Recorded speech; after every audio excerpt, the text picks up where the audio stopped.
Bem-vindos a mais um vídeo do canal 1001 Projetos, novamente na série Sem Cortes, e nesta semana vamos ter como convidado, melhor, como convidada do nosso canal, e tenho muito gosto em anunciá-lo, a Beatriz Maio. Quem é que é a Beatriz? Bem, deixem-me explicar-vos isto com a biografia dela projetada. A Beatriz, nascida em Lisboa, mas criada em São Tomé, portanto, até ela esteve lá dos 13 aos 18, se não me engano. Passou a sua adolescência em São Tomé e isso marcou muito em termos daquilo que é a abnegação e o espírito de trabalho e de compromisso. Ela tem a sua formação toda feita na área de gestão de recursos naturais e de sustentabilidade, de alterações climáticas. É gestora de projeto e foi a pessoa que coordenou e geriu o projeto GPH 2021, ou seja, o Gestão de Projetos hoje, o evento anual da gestão de projetos da Apogep e da Iancru, Portugal.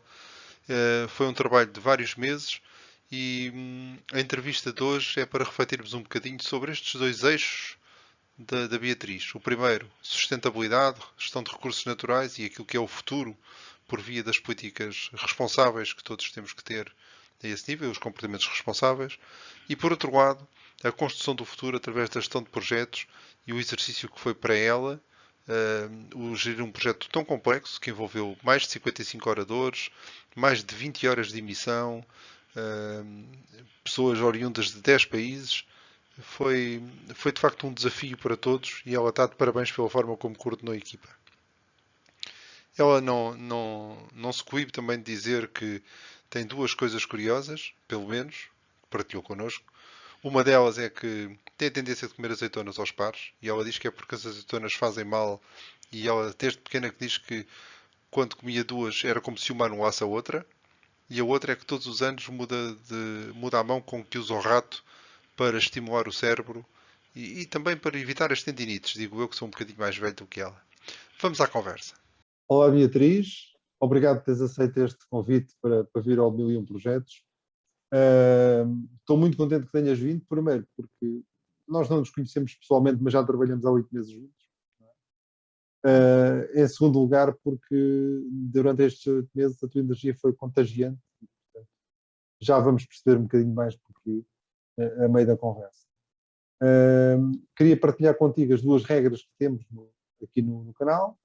Primeiro, que esta é uma conversa de amigos e, portanto, não precisamos de grande formalidade e queremos estar descontraídos durante o tempo que estivermos aqui a falar.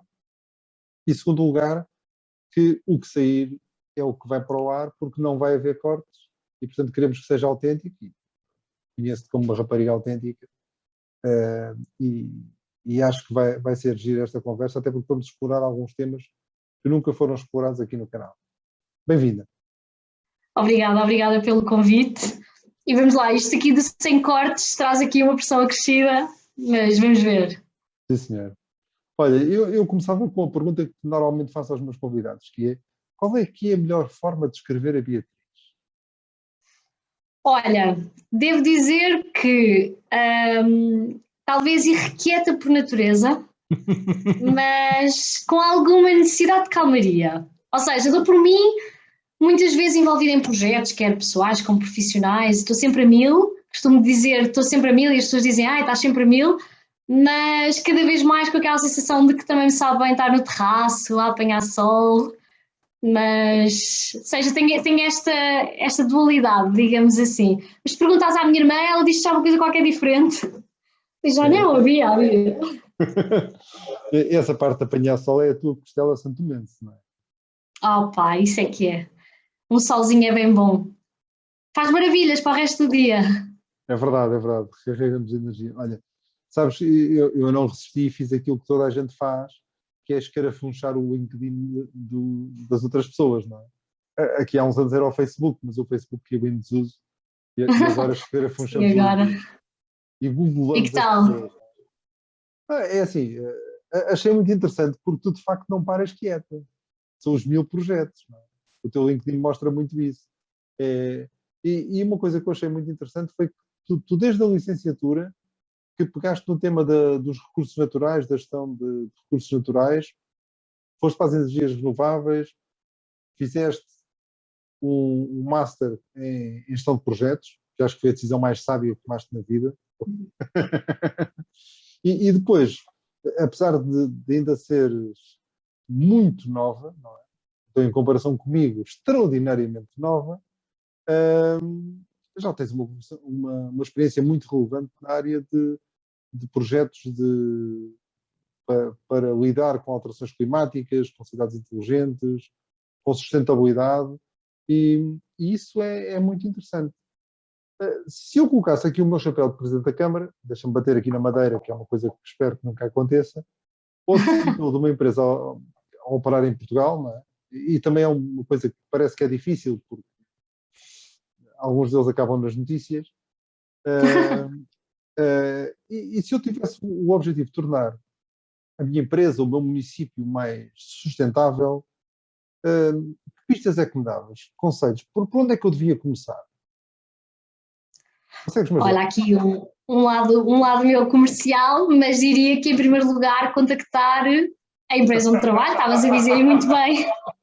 Estavas a dizer muito bem que trabalho na área das alterações climáticas e sustentabilidade, portanto já há uns anos, e o melhor conselho que te posso dar assim para começares o teu caminho de forma consciente e assim sustentável é falares connosco. E nós, muitas vezes as empresas ou municípios vêm ter connosco já com uma ideia de um projeto, ok? Queremos fazer isto, queremos implementar isto. E ainda não houve sequer aquela conversa inicial e para perceber onde é que estamos, o que é que efetivamente, qual é que é o nosso ponto de partida e qual é que é a frente que devemos atacar. E, portanto, às vezes quando se fala na sustentabilidade, há aquela ideia muito, ok, é tudo sustentabilidade ambiental, vai tudo para a área diretamente do ambiente e vamos aqui todos pôr uns painéis solares e mudar a nossa frota para carros elétricos e às vezes não é esse o caminho, digamos assim.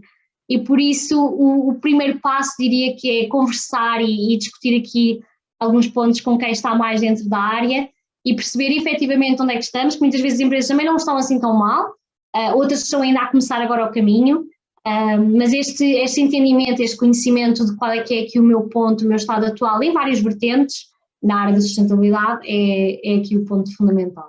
Conhecer o nosso ponto. Achas que há ainda muita falta de informação? Que há muitos projetos que são feitos mais porque está na moda, entre aspas, do que propriamente por consciência ambiental? A pergunta é difícil, desculpa. É assim, acho que já há cada vez mais consciência, sim, e vê-se cada vez mais empresas a assumir compromissos nesta área, e, portanto, quer seja ao nível da redução de emissões, ou seja, aqui para darem também o seu contributo, mas muitas vezes isso vem numa onda do mercado, um bocadinho como estavas a dizer, ou seja, porque está na moda, não é necessariamente assim, porque as empresas também têm que cumprir com algumas coisas que é obrigatório, ou outras que são voluntárias, mas acabam por ser um voluntário à força, digamos assim, portanto é necessário, o próprio mercado assim o existe, portanto cada vez mais nós, consumidores, estamos alertas para estas questões, investidores também, e portanto acaba quase por ser uma imposição do próprio mercado e do próprio ambiente em que a empresa se insere, ou o município neste caso, se fosse um presidente de uma câmara,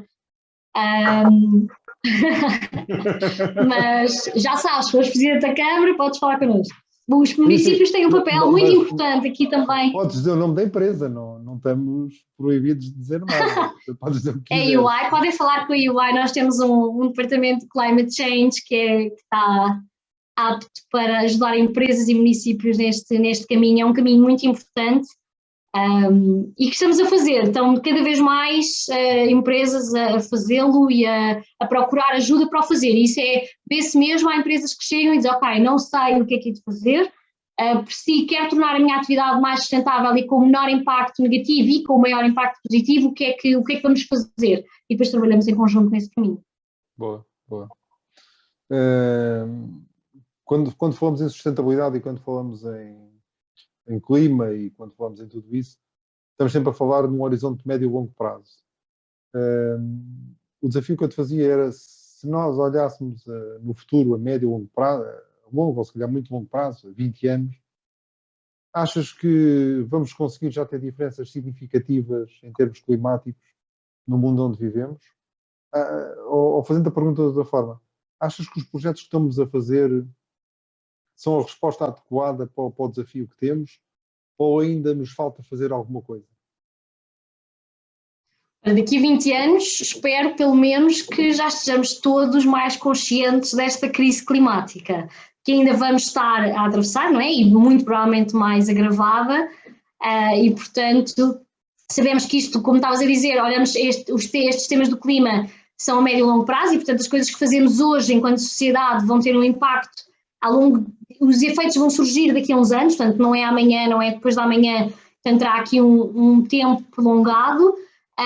E muitas vezes o que parece é que estamos a fazer muitos projetos, sim, e muitos deles são implementados, mas também há muitos planos, há muitas estratégias, há muitos compromissos, depois acabam por ficar na gaveta e é esse alerta que é importante, é implementá-los e garantir que são levados até ao fim. Portanto, se pensarmos, por exemplo, em países mais em desenvolvimento, muitas vezes são feitas estratégias muito importantes e com planos e com projetos delineados e que contribuiriam de forma muito substancial aqui para estas temáticas e para o contributo do próprio país ou da própria empresa para estas temáticas e que depois acaba por ficar na gaveta. E por isso acho que ainda não estamos a fazer o suficiente, estamos a caminhar para lá, mas ainda há aqui um caminho a percorrer e há necessidade de um papel mais ativo, portanto, não apenas das empresas, como dos próprios municípios, os países também estão cada vez com mais compromissos nestes temas. Mas cada um de nós também tem que fazer o seu papel. Às vezes há aquela pergunta de é mais responsabilidade das empresas, mais responsabilidade do próprio cidadão, digamos assim, e na verdade tem que ser aqui um conjunto, porque às vezes pensamos, ok, eu sozinho não vou conseguir fazer nada, mas eu, mais tu, mais alguém, vamos conseguir influenciar muitas vezes a forma como as empresas até fazem o seu próprio negócio e como definem o seu negócio nos próximos anos. Porque nós, enquanto consumidores, cidadãos, etc., também conseguimos influenciar muitas vezes as decisões maiores, digamos assim. Aqui há uns tempos, num grupo de inovação, alguém saiu-se com uma tirada que eu gostei muito, que é: por trás de cada B2B há sempre um B2C. No sentido em que, quando vendemos uma empresa, estamos sempre a vender às pessoas que fazem parte da empresa, né? Ao CEO, ao board, à equipa de advisory. E por isso concordo muito contigo, que a responsabilidade é sempre conseguirmos atingir essas pessoas, atingir a motivação dessas pessoas. Depois, claro, quanto maior for a posição que elas tiverem na empresa, quanto mais for a influência que tem, o raio da ação, mais esse impacto se vai reproduzir e vai ter efeitos a médio e longo prazo. E acho, e digo eu que aqui sou claramente só utilizador e cidadão, não conheço muito da área das alterações climáticas, que as coisas começam sempre, é como a educação, começam em casa, não é? Começam nas coisas pequenas, começam nos detalhes. Aqui há uns anos diziam-me assim, já imaginaste o que era se cada pessoa no trânsito em Lisboa abrisse a janela e deitasse fora um lenço de papel? É? Eu penso isso com as pastilhas elásticas. Às vezes, a sério, às vezes penso isso, como se todos nós deitássemos uma pastilha elástica para o chão, o que é que seria, não é? E portanto o exemplo do lenço de papel acaba por ser a mesma. É por aí, sim senhor. Sim, senhor. Agora vou-te pedir que deixes o teu chapéu de Greta Thunberg. Olha, por acaso para a semana vou estar na COP, vou lá estar na COP em Glasgow. Eu sei. Estragaste uma reunião de trabalho com isso. Mas pronto, eu perdoo. Olha, e queria que agora debruçássemos um bocadinho sobre aquilo que nos uniu nos últimos 8 meses, que foi o GPH. O Gestão de Projetos Hoje, edição de 2021, que é um evento, para quem talvez nos esteja a ouvir e não conheça, que é promovido anualmente pela APOGEP, teve a sua primeira edição neste formato em 2020, um bocadinho também provocado pela questão da crise sanitária, e que, se ainda não viram, está disponível no YouTube da APOGEP e também no podcast, nas plataformas mais comuns. E, portanto, temos lá todo o programa que foi permitido gravar, temos 2 ou 3 intervenções que os nossos oradores não permitiram gravação, mas todas as outras, e são sensivelmente 18 horas de conteúdo, estão disponíveis para poderem ser usufruídas por quem nos ouve. A Bia foi a pessoa que aceitou ser a gestora de projeto do do evento, não é?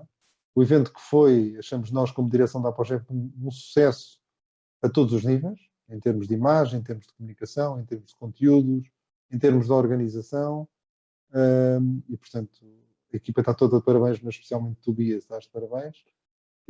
O que eu queria era que agora na segunda parte desta conversa também pudéssemos perceber um bocadinho o antes, o durante e o depois do evento, por assim dizer, não é? E a minha primeira pergunta era sobre a tua experiência no GPH. Podes contar como é que chegaste à gestora do GPH? O que é que te motivou? Quais foram os maiores receios que tiveste naquele momento? E estamos a falar de fevereiro, se não me engano, deste ano, fevereiro de 2020. Março. Fevereiro. Foi em março, o primeiro contacto. Ok. Foi, olha, quando olho para trás e quando vejo assim, este primeiro passou num instante. No início parecia, o evento é só lá em outubro, quando começámos a falar deste projeto. Mas quando olho para trás, sinto quase como se tivesse sido um processo, ou seja, até ao momento em que cheguei ao GPH, digamos assim. Portanto, sinto que foi um processo, mas um processo não pensado, ou seja, um processo natural. Portanto, eu tinha feito há pouco tempo a certificação da Apogep, tinha feito o Executive Master em gestão de projetos. Com isso comecei a conhecer a Apogep, conheci a Yoncru. Para quem não sabe, que nos está a ouvir, se calhar, a Yoncru é a camada jovem da Apogep, portanto somos jovens até aos 35 anos que estamos numa espécie de um laboratório, digamos assim, de experimentação de gestão de projetos, e portanto fazemos projetos. E juntei-me à Yoncru, com a Yoncru conheci melhor também a Apogep e as certificações da Apogep. E fiz a certificação de nível D.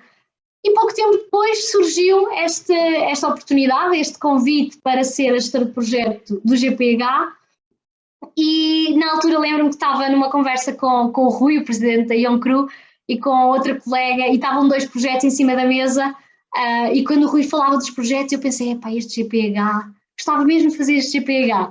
E depois acabou no fim da conversa ele dizer que a ideia seria eu efetivamente pegar no GPH, e fiquei muito entusiasmada. Fiquei com aquele nervoso miudinho, devo confessar, porque de repente estava a assumir aqui um compromisso perante o evento anual da Apogep e da Yoncru, mas muita expectativa e muito interesse, porque ia ajudar a dar forma a este projeto e a dar forma a este evento que é a nossa cara e que é também a forma de nos apresentarmos ao público, de nos conhecer.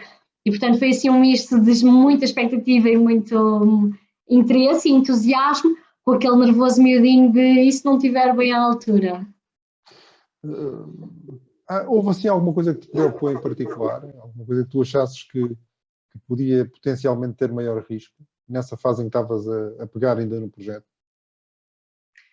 Olha, é assim, o que inicialmente não era me preocupava, mas aquilo que me deixava com mais receio era de não conseguir passar para a equipa a motivação necessária, ou seja, esse era o ponto. Em termos de projeto, pensei mais em termos da equipa, foi o primeiro ponto, que era, ok, vamos fazer, são muitos meses, e estava com receio que como é que iria fazer essa passagem, essa motivação, e garantir que as pessoas estavam envolvidas. Em termos assim de projeto, em termos de conteúdo, digamos assim, não me assustou, mas a equipa como um todo e como é que iríamos fazer, ainda no início ainda não tínhamos equipa, não é? Depois foi construída, e isso foi o ponto que inicialmente me lembro de ficar assim na cabeça. E é uma equipa que, tal como acontece com nós os dois, há muitas pessoas que tu não conheces ainda face to face, não é? É verdade.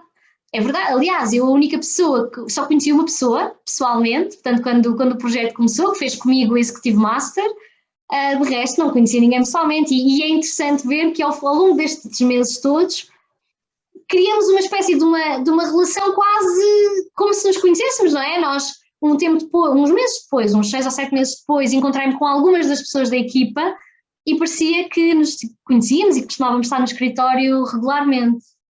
É curioso. Apesar das limitações do virtual, ainda assim conseguimos construir relações e fazer trabalho muito interessante, é verdade. Sim, e passámos muitas horas em conjunto, não é? A discutir temas, ideias, como é que havíamos de fazer, qual era a melhor alternativa. Muitas noites aqui em conjunto a construir o melhor evento. É verdade, é verdade. Estou-me a rir, estou-me a lembrar, não é? É das noites. Reuniões até à meia-noite. Não, mas valeu a pena. Acho que o resultado final foi muito positivo e o feedback que tivemos também. Portanto, convido uma vez mais a quem ainda não viu as nossas sessões para ver que vale muito a pena. A pergunta que eu vou fazer agora é um bocadinho redundante, mas permitindo este afastamento de quase um mês sobre o final do evento, o evento terminou no dia 16, hoje vamos a gravar isto no dia 4, portanto, 3 semanas, não é? Sabendo o que sabes hoje, estás arrependida? Há alguma coisa que terias feito diferente? O que é que... Zero arrependida. É isso que devo dizer aqui de forma confiante, zero arrependida. Mas se me perguntares se aceitava o desafio agora para a próxima edição, tinha que te dizer que temos que dar oportunidade a outros. Mas não, e há espaço aqui. O quê? É também esse o nosso objetivo, porque a ideia é fazermos o tal laboratório e, portanto, dar a oportunidade a que cada ano possamos ter uma pessoa diferente, não porque a pessoa que fez o ano anterior fez mal, aliás, corremos o risco que a pessoa que vem no ano a seguir faça pior, porque pode ter menos experiência, não é? Não, por isso, porque... Sim.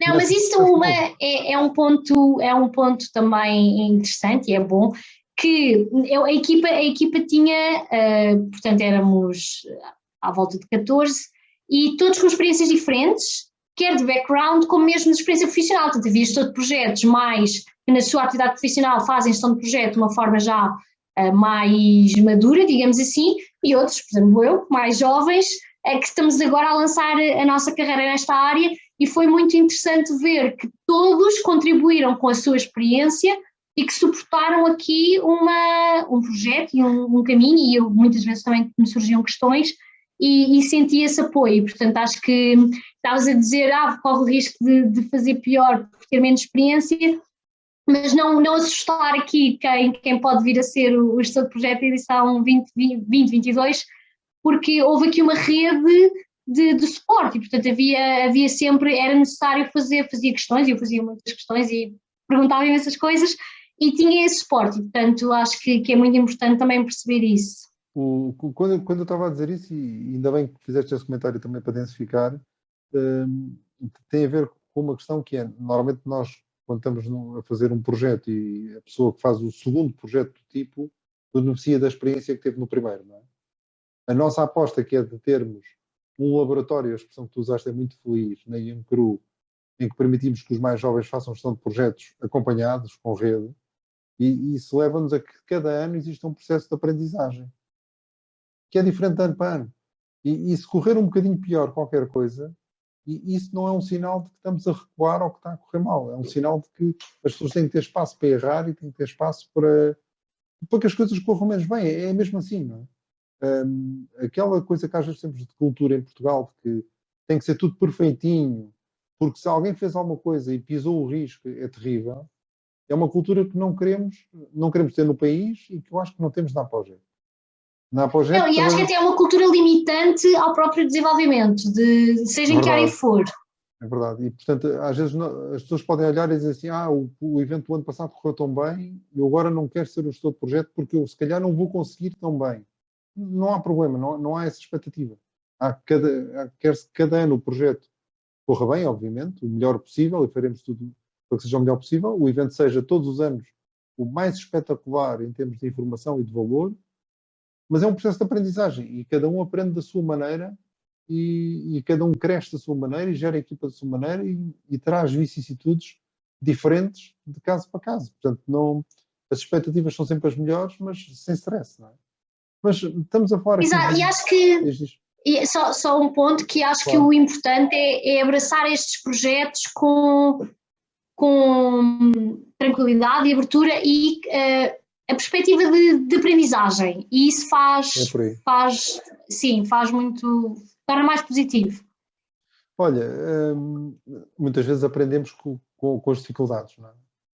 E a minha pergunta é, qual foi o momento mais difícil do projeto e como é que o superaste ou como é que a equipa o superou? Olha, do meu ponto de vista, né? Portanto, cada um de nós há de ter um entendimento diferente daquilo que foi, mas o projeto foram vários meses, portanto foram 8 meses e apanhou ali a fase do verão. E ali na fase do verão senti que alguns membros da equipa se desligaram um bocadinho do projeto e isso acaba por sobrecarregar o resto da equipa. Ou seja, acho que houve algum desligar, digamos assim, e quem ficou a assegurar sentiu ali um peso mais forte em termos de coisas para fazer ou de temas para resolver. Isso senti que o que faltou ali, agora de uma forma, não tem que ser nada tão formal assim, mas o que faltou talvez uma distribuição de tarefas mais fixa e uma responsabilização maior da parte da equipa e, portanto, para mim, o ponto assim mais frágil foi sentir aquele receio que eu tinha manifestado no início, sentir que depois ele aconteceu e, portanto, sentir algumas pessoas a desligar e às vezes pensava, ok, será que não estou a unir a equipa da melhor forma ou a fazê-los sentir parte do projeto da melhor forma, mas depois, olhando para trás, percebi que apanhou efetivamente ali a zona do verão, as pessoas também vão de férias, acabam por naturalmente, algumas, outras menos, de desligar um bocadinho, mas pronto, depois a partir do momento em que toda a gente regressou e houve aquela divisão de tarefas de uma forma mais formal, digamos assim, que o projeto andou no melhor, digamos assim. Faz parte da aprendizagem, não é? Claro. Coisas. Sim, é verdade. E isto, porque estamos a falar de cerca de 55 oradores, estamos a falar de, não sei de cor, mas vais-me corrigir, acho que 7 ou 8 painéis, não é? Tivemos 7 painéis. 7 painéis. 7 painéis, 6 workshops. 6 workshops, oradores de 10 países, e temos, gosto sempre de dizer isto, uma pessoa que assistiu a partir da Malásia. É verdade. Não, contra as expectativas, não estávamos nada à espera. Quando fomos ver os países onde nos estavam a assistir, tínhamos um participante da Malásia. É verdade. É verdade. Já podemos pintar no nosso símbolo, temos um malaio que participou no nosso evento. Olha, falamos da parte mais difícil, que é normalmente aquela que às vezes deixa memórias. E qual foi o melhor momento do projeto? Diria o primeiro dia, aquele momento em que entras live, sabes? Foram o culminar de 8 meses e depois, ok, estamos ali, está quase a começar e de repente está. E depois só tem que acontecer. A equipa fez tudo e depois naquele momento é correr, é deixar correr e desfrutar. E esse momento, aquela adrenalina, eu lembro-me que tu mandaste uma mensagem a dizer depois vais estar cansado, vais ter sono, e é aquele momento em que atinge o pico da adrenalina e depois a seguir, percebes que entregaste, ou seja, fizeste, investiste tempo, trabalhaste em conjunto, fizeste o melhor e de repente está para todos, portanto deixou de ser o teu projeto e passou a ser para o público. E esse momento, esse ponto, para mim foi... Claro que depois todos os outros dias foram marcantes e no final também, aquele momento de encerramento, mas aquele momento em que tu entras live pela primeira vez, para mim foi... Tu só estás a dizer isso porque nessa altura quem estava agarrado ao autor era eu e o Rui. Exatamente. Vocês é que tiveram de dar ali o arranque, mas eu estava no backstage, eu estava com o computador ligado para ajudar a equipa sempre que fosse necessário, mas também estava no telemóvel para ter a experiência de participante, portanto, perceber como é que os participantes estavam a ver e a ouvir e etc.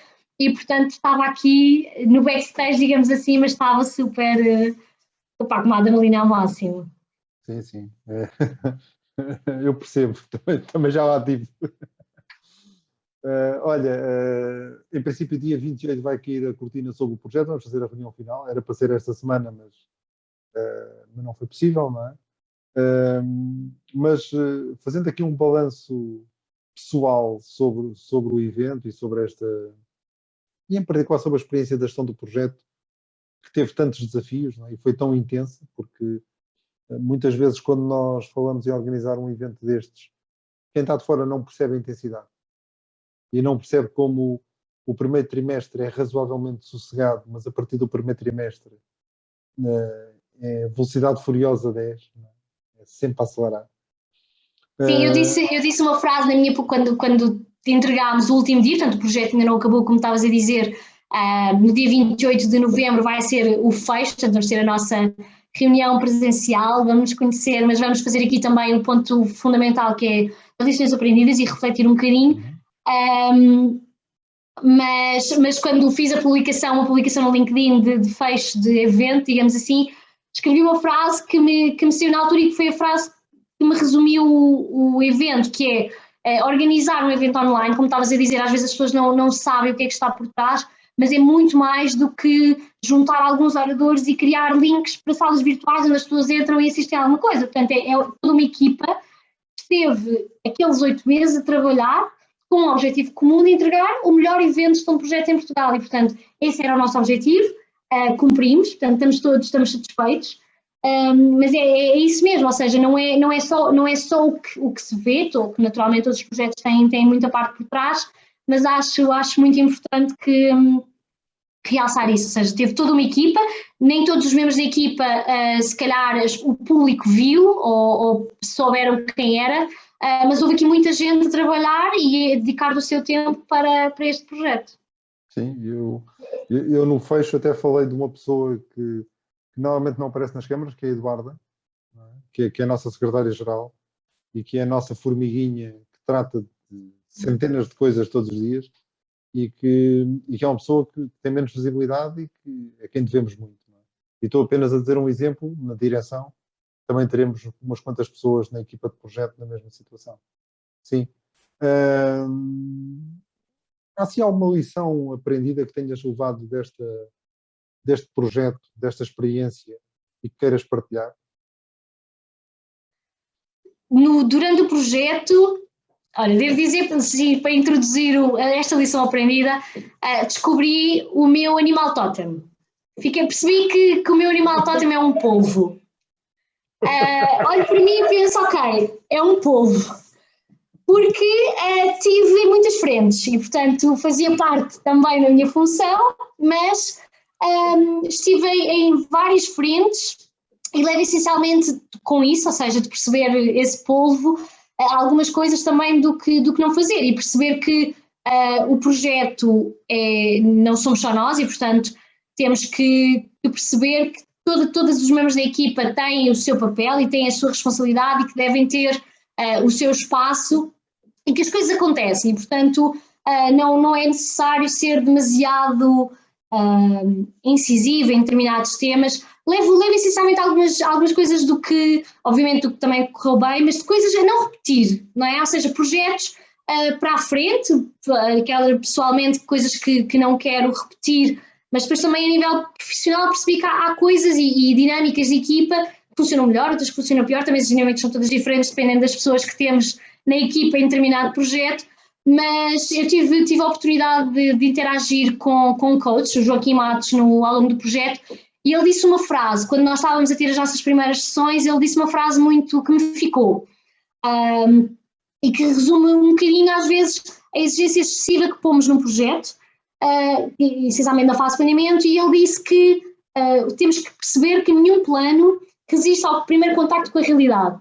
E, portanto, às vezes fazemos um plano demasiado elaborado e com datas muito precisas e coisas que queremos que aconteçam e percebemos que é importante sermos flexíveis. E, portanto, acho que foi uma frase desde o início que me ficou, porque eu inicialmente estava com datas e vamos entregar isto neste dia, naquele dia, obviamente que há a data-chave, mas perceber esta frase para mim foi... E depois trago também para o meu meio profissional, não é? Portanto, e pessoal, eu sou uma pessoa muito de horas e de dias, e às vezes as coisas não acontecem como eu estou à espera de horas e de dias, e esta frase foi chave.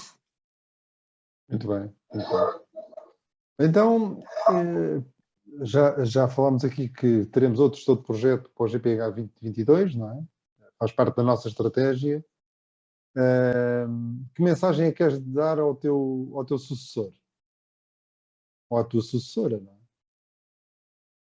Para não ser um polvo, ou então com menos patas, digamos assim, que leve isto na tranquilidade e que desfrute essencialmente, e que um ponto que eu achei que era importante, que era uma coisa que eu faria de uma forma mais clara, digamos assim, é a distribuição de responsabilidades e, portanto, que cada membro deve ser ativo, deve ter a sua responsabilidade, mas também o seu sentido de pertença e de fazer e do seu papel na equipa. E depois, um ponto muito importante que nós sentimos foi um plano B para os workshops. Nós não tínhamos plano B para os workshops e 2 dias antes tivemos ali um susto com o orador e eu lembro de comentar com a Rita, uma colega da equipa, ok, não temos plano B. Depois correu tudo bem, portanto os workshops correram bem, mas deixar aqui ter um plano B não apenas para os oradores, que tipicamente é o que nos lembramos, mas para os workshops também. É verdade, e tivemos que usar alguns dos planos B nos oradores e aconteceu, não é? É verdade. Porque aconteceu-nos de tudo. Era como tu dizias, depois do B temos mais letras, portanto temos aqui mais planos que se for necessário vamos trazer para cima da mesa. Nós tivemos até um orador que infelizmente partiu um braço, não é? Caiu de uma escada e teve uns meses hospitalizado. Portanto, é verdade, e teve de ser substituído. Tivemos uma moderadora que não participou porque estava a fazer diretos a partir da ilha de La Palma por causa do vulcão. Não é? Portanto, tivemos várias situações. E uma oradora que não conseguiu estar no próprio dia, mas não quis deixar também de deixar o seu contributo em vídeo e, portanto, foi esse também um plano B aqui trazido, sem dúvida. E ainda tivemos outra, estava-me a lembrar, que não pôde participar porque de repente foi deslocada para uma iniciativa em Washington e, portanto, não pôde. E foi até à última da hora que teve a tentar estar. Pronto, são coisas que acontecem, não é? E quando estamos a falar de 50 e tal oradores, o puzzle às vezes fica difícil. Olha, uma última pergunta, além depois de dar espaço para uma mensagem final que queiras partilhar. Falámos da mensagem a dar ao gestor de projeto, cheia de conselhos técnicos muito adequados. E para a equipa de projeto de 22, se eu tivesse na dúvida se queria ou não participar no projeto de 2022, que mensagem é que tu enviarias a uma pessoa nessa situação de devo, não devo participar? Como é que abordarias?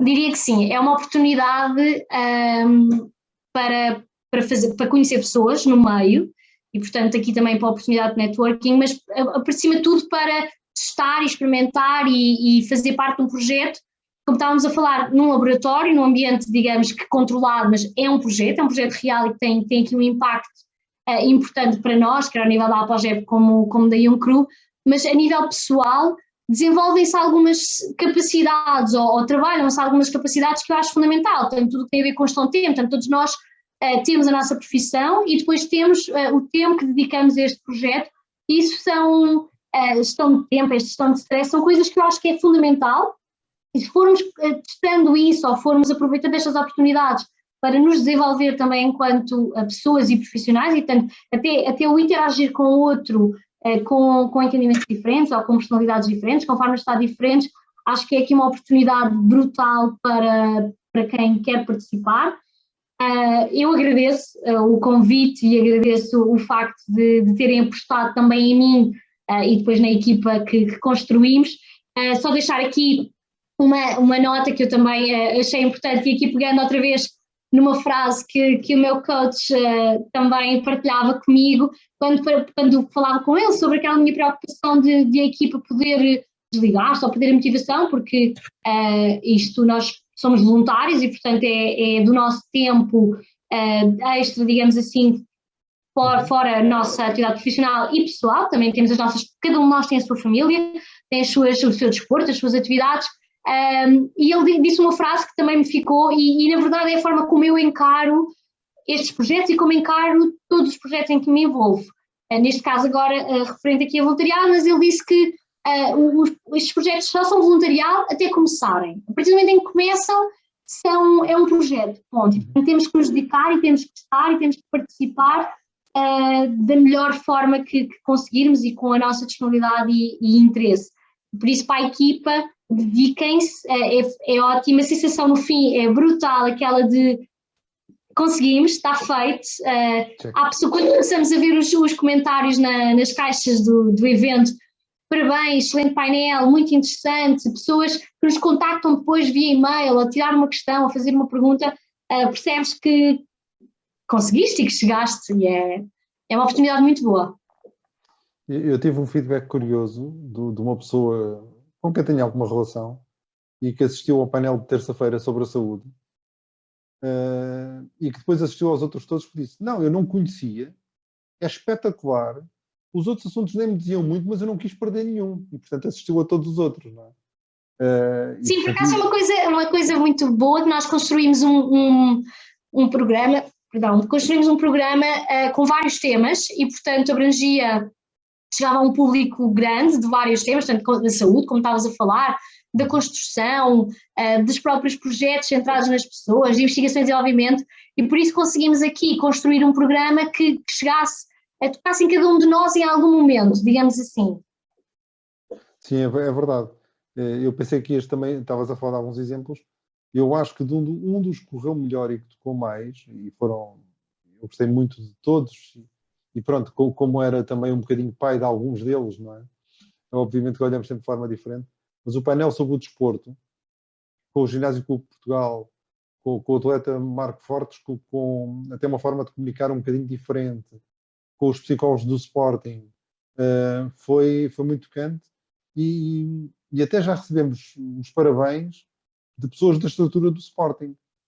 Quer dizer, e acredito que se tivessem pessoas da estrutura do Benfica, e não houve porque não houve possibilidade na altura de convidar ninguém, e fomos nós que não convidámos, não foi o Benfica que não aceitou, ou do Futebol Clube do Porto, fora aqui dos grandes clubes em Sim, Portugal. clubismos à parte de... Sim, Exatamente. só estou a dizer isto para dizer, não é uma questão por ser do Sporting, acho que qualquer estrutura que tivesse participado reconheceria o valor daquilo que foi organizado e a forma como foi projetado, porque também não é comum haver uma discussão tão franca, aberta e pública sobre temas como gerir a formação do atleta e como lidar com a situação de frustração que é alguém que passa toda a juventude a trabalhar para ser atleta profissional e depois, por falta de talento, por azar, por infortúnio, por alguma razão, acaba por não conseguir seguir a sua carreira profissional como atleta e tem que optar por outra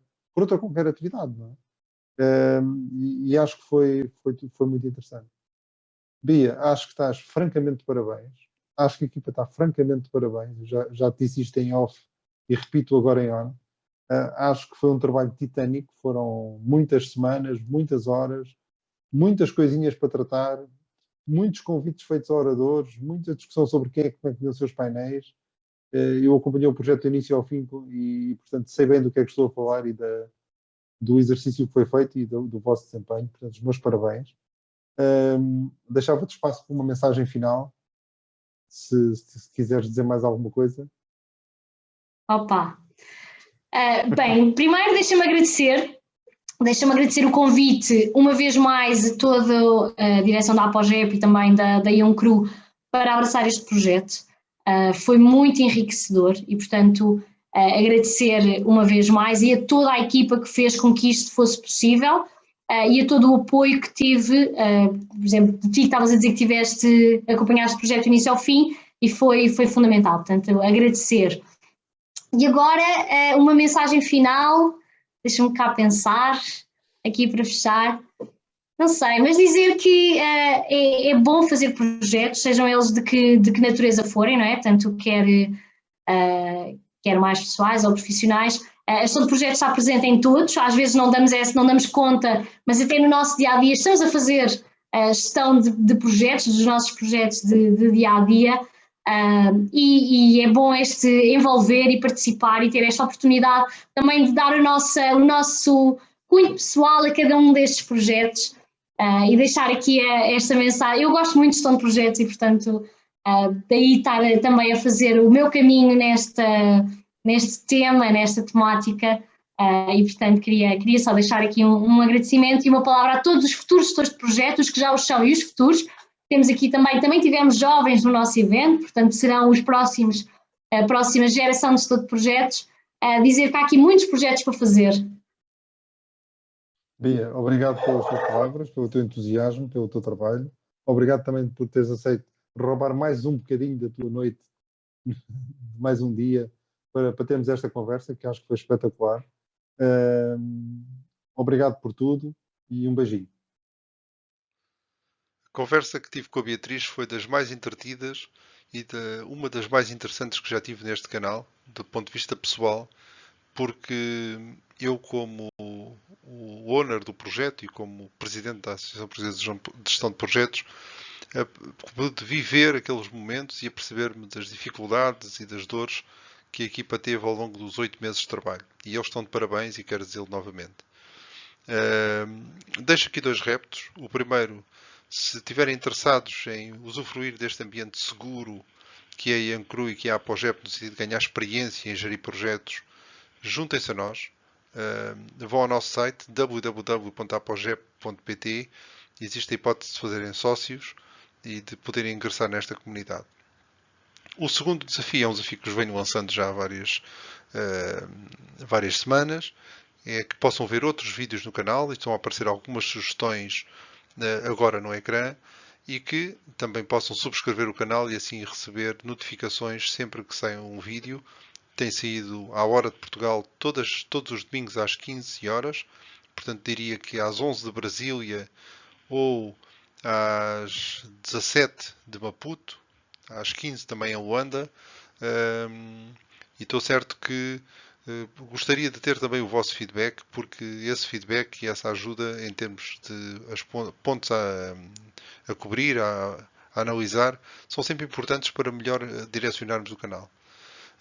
Obrigado pela vossa participação e um abraço.